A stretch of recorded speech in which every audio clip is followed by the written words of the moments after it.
enthusiast, so the next lot of videos until I get a track day or we have some other parts for the minis will be on this XK150.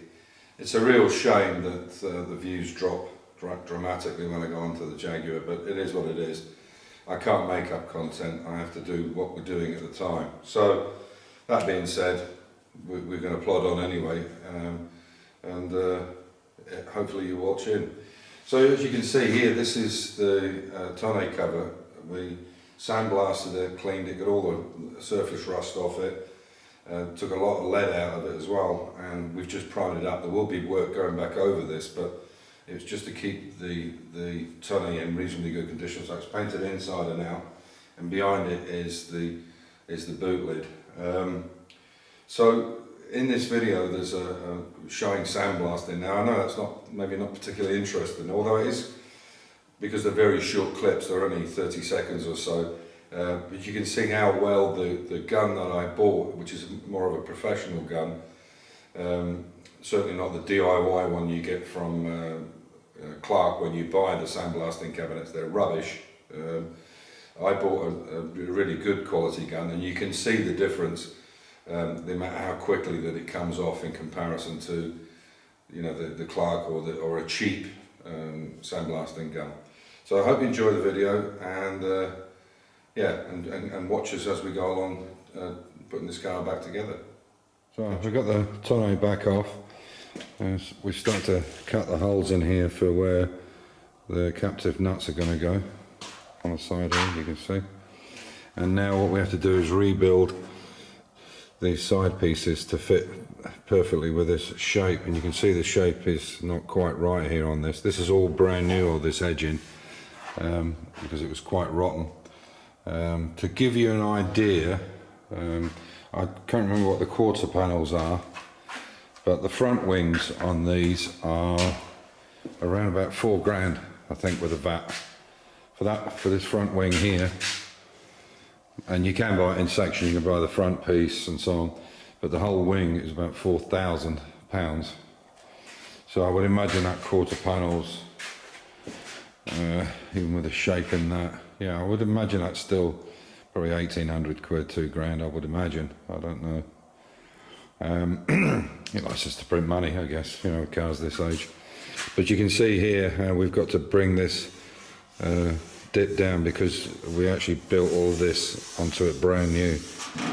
So now we've got to make it fettle it, and then bring a new returned edge on the side there, and the same on the other side. So that's what we're another job we're up to at the moment.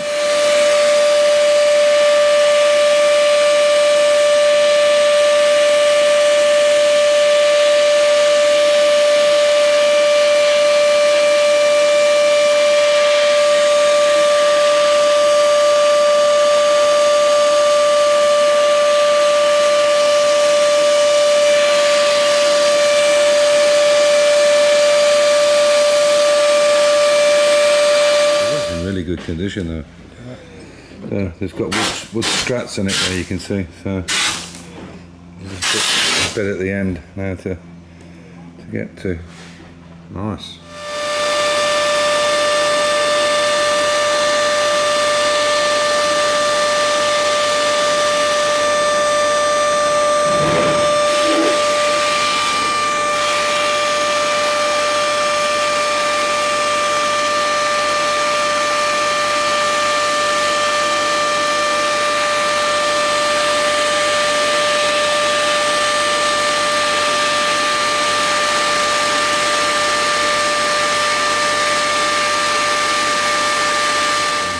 Sandblast and clean it down outside, and then final blow down in here. And there's the tonneau, and there's the back one. So unfortunately this was just too wide to go in, and because this old shower cabinet is convex, obviously it's getting narrower on the edges here, and there was just no way it was going to fit. It was what, 1.5 inches? No, sorry, couple of centimetres. Just a couple of centimetres too short here.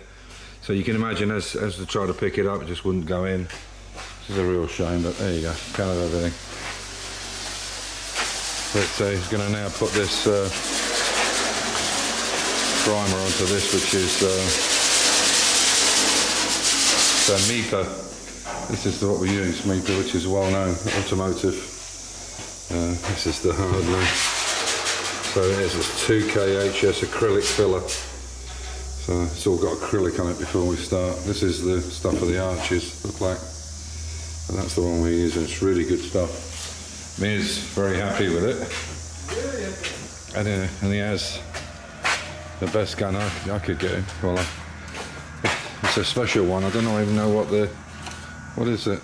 It's, I can't even remember the name. It's some kind of special edition one from some painting guy that's supposed to be a bit of a legend in the painting business. So that's it. The trucks and things. But he really likes it.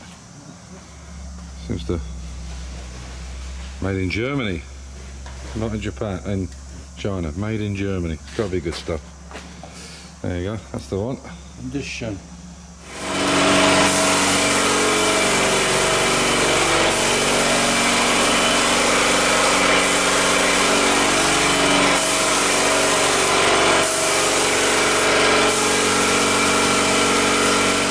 So as you can see, we've put all this black matting down here because also we want to work on the XK now. I've got to get all this bodywork sorted out, get this tonneau back on, and that's how the tonneau looks. Now it's all painted in primers, high build primer, and also the boot lid is done as well, but it's come out really nice. A bit of fettling to do here and there. You can see there's some lead in places like that there. All this has got to be cleaned up, and obviously here on the back end they're in quite poor shape, so they have to be all knocked out, all the dents knocked out. But there's the boot lid. So yeah, we're getting there. Unfortunately we have to do one piece at a time, but we're definitely getting closer to getting that tonneau on. So the next few videos will be on these doors. There's a lot of work to do to them. And I will interject, or I'll put some of the older videos in where I started to repair the doors. What I've done now is when I took the door inner out, which is the piece there, you can see, what I ended up doing was slicing this down the side here, which is this edge. And what I really should have done was actually drilled out the spot welds and taken it all down. So now I'm doing that, and you can see that this is the piece that would be attached to it, obviously with a 1mm difference in it where the cutter's gone through it, the cutting disc. So I'll rebuild these and put them and weld them back on, because I can get to both sides of the weld. If I just try and weld it back on, it could be in the wrong position, and more importantly, you can see the rust behind this piece here as well. So there's 4 tags like that. There's one here, there's another one there, hopefully it'll show up. So it goes from there to there, and then the same here, there's one from there to there. I think it goes right the way down. It's even as far down as here. So that's the bottom piece, and it goes all the way up to there. It is a lot of work, but obviously there's rust behind the flange, or the overlap. And more importantly, I need to make sure that these doors are completely in line. So this is why I'm going to all this trouble. I have seen other ones. There's one here I got from another guy's build, and it looks to me like they've just welded it back in here. I don't know if you can see it there. It looks like he's welded it back in, but with that amount of corrosion behind it, you know, we've gone to this point. I'm not going to fudge it or bodge it now. This holes obviously will give us a chance to then plug weld it back on again when we put the new metal on. So there's quite a bit of work involved in these 2 doors, but it needs to be done correctly. So this is what we're going to do. So this will be my next task, is to get all this sorted out. You can see there I haven't finished up with the welding yet, but it's cleaned up. And again here, getting this patch sorted out, and here. So there's quite a bit of work to do. There will be some lead loading involved in this, because there's a patch obviously, as you can see in there.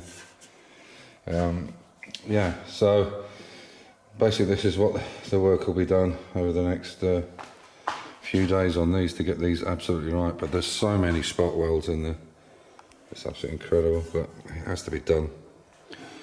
I have to get these out. That's the only way to do it. I can't leave them in and just weld it. The corrosion will just get worse and worse over the years. So there we go. So on that note, yeah, Amir's back sometime next week. I'll get all these jobs done. I've got some parts coming for all the 3 minis, which are sat there on the ramp and underneath the ramp there. So I'll get all that done, and hopefully try and get a time for this track car, a booking. It seems to me now that with this track thing, you really need to join a club, because the club has the power to be able to rent the whole circuit for a day or half a day, whereas the individual doesn't really. I don't know how it works in the UK, but so I'm going to join a local club in Graz, motoring club, and see if we can't tag on the back of some of their days that they've got booked. So on that note, I'll stay safe, keep the faith, enjoy your hobby, and I'll catch you on the next video. Take care.